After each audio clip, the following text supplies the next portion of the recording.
Assalamualaikum warahmatullahi wabarakatuh. Perkenalkan, nama saya Muhammad Muhammad Al-Basid dari Fakultas Tarbiyah dan Keguruan jurusan Tadris Bahasa Inggris kelas B, UIN Antasari, Banjarmasin. Saya ingin mempresentasikan materi fikih saya yang berjudul Minuman Halal dan Haram. Halal dan haram sudah lama dikenal oleh tiap-tiap umat, sekalipun masing-masing berbeda dalam ukurannya, macamnya, dan sebab-sebabnya.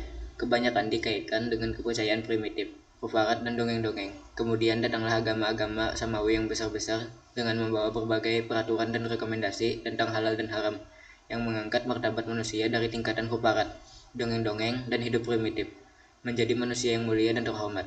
Akan tetapi, sebagian halal dan haram itu disesuaikan dengan keadaan dan kondisi, serta berkembang menurut perkembangan manusia itu sendiri, serta mengikuti perkembangan situasi dan kondisi. Namun setelah Islam datang, keadaan umat manusia sudah makin meluncur, maka sudah tepat waktunya Allah menurunkan agamanya yang terakhir itu. Hukum yang berlaku di kalangan umat manusia ditutupnya dengan syariat Islam yang komplit, menyeluruh, dan abadi. Minuman halal dan haram. Pengertian minuman. Minuman menurut bahasa adalah terjemahan dari kata syarab. Minuman. Syarab adalah nama dari sesuatu yang dapat diminum, yaitu segala sesuatu yang tidak dikunyah.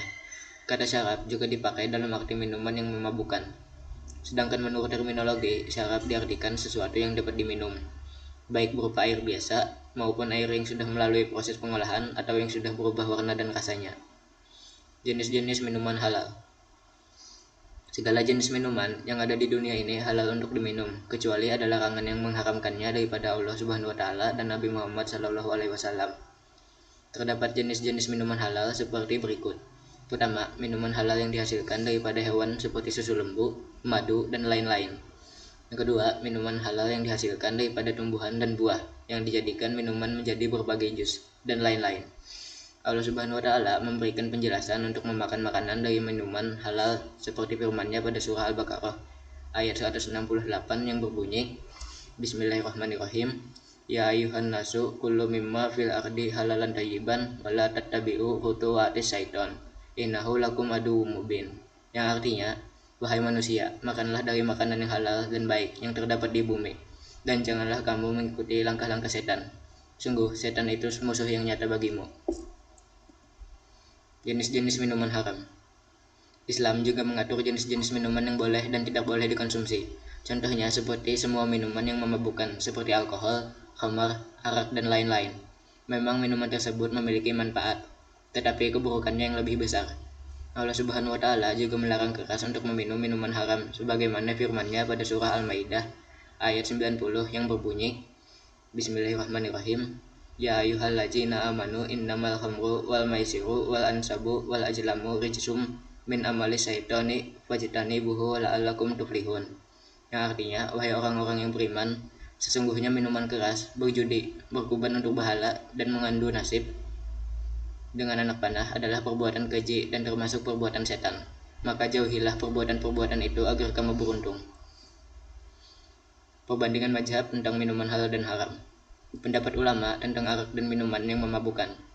Menurut Kamus Dewan edisi keempat, arak didefinisikan sebagai jenis minuman yang mengandung alkohol dan memabukkan dan juga sering diartikan sebagai minuman keras. Menurut mazhab Hanafi, arak merupakan perahan anggur mentah yang dimasak atau diperam sehingga buihnya hilang dan hasilnya akan memabukkan. Hukuman hudud, minuman arak, dan memabukkan lainnya. Hudud adalah hukuman yang ditetapkan Allah Subhanahu wa taala yang tidak boleh diubah oleh manusia. Terdapat perselisihan di antara kalangan fuqaha mengenai hukuman ini. Yang pertama, menurut mazhab Syafi'i, mazhab Maliki, dan mazhab Hanbali berpendapat bahwa perbuatan salah meminum arak atau yang memabukkan lainnya, maka dia akan dikenakan hukuman had minum dengan hukuman 80 sebatan, 40 sebatan untuk hudud, dan 40 sebatan untuk tujuan takzir. Adapun takzir adalah hukuman yang dilaksanakan melalui keputusan pemerintah karena tidak dinyatakan dalam nas Al-Quran maupun As-Sunnah serta bertujuan untuk memberi pengajaran. Yang kedua, mazhab Hanafi berpendapat hukuman had berbeda dengan mengikut kesalahan, yaitu hukuman had minum dan had mabuk. Hukumannya sama, yaitu 80 sebatan juga. Jadi contoh dari had minum yaitu apabila seseorang itu didapati bersalah meminum arak tetapi dia tidak mabuk. Dan contoh had mabuk yaitu perubahan hukuman yang dikenakan sekiranya peminum itu mabuk. disebabkan minuman-minuman yang memabukkan selain arak. Tambahan, jika seseorang minum arak dengan tujuan untuk menghilangkan dahaga sedangkan ia mampu untuk mendapatkan air, maka ia akan dihukum sebagai peminum yang wajib, dikenakan hukuman had minum. Akan tetapi, dia dianggap tidak bersalah jika dia meminumnya dalam keadaan terpaksa karena ketiadaan air sama sekali. Sebagaimana firman Allah Subhanahu wa taala dalam surah Al-Baqarah ayat 175 yang berbunyi, Bismillahirrahmanirrahim. Famanit tura gaira bagi wala adin fala isma alaih innallaha ghafurur rahim.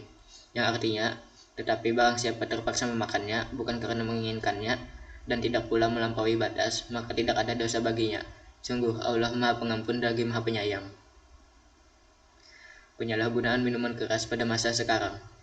Pada masa modern ini masih banyak penyalahgunaan dan banyaknya orang yang mengonsumsi minuman beralkohol yang bisa memabukkan diri yang kemungkinan akan melakukan suatu tindak kejahatan. Minuman keras ialah segala jenis minuman yang memabukkan, sehingga dengan meminumnya menjadi hilang kesadarannya, yang termasuk minuman keras seperti arak atau khamar, minuman yang banyak mengandung alkohol seperti wine, whisky, brandy, champagne, malaga, dan lain-lain. Minuman beralkohol adalah minuman yang mengandung etanol. Etanol yaitu bahan psikoaktif yang mengkonsumsinya akan menyebabkan penurunan kesadaran. Di berbagai negara, penjualan minuman beralkohol dibatasi ke sejumlah kalangan saja, umumnya orang-orang yang telah melewati batas usia tertentu. Adapun solusi untuk mencegah kecanduan dalam meminum minuman keras sebagai berikut. Pertama, minta dukungan dengan orang terdekat dan memprioritaskan kesehatan. Yang kedua, keluar dan mencegah dari lingkungan yang sesama pecandu alkohol dan minta pertolongan dari psikolog. Jadi, kesimpulannya adalah persoalan halal dan haram bagi umat Islam adalah sesuatu yang sangat penting, yang menjadi bagian dari keimanan dan ketakwaan seseorang.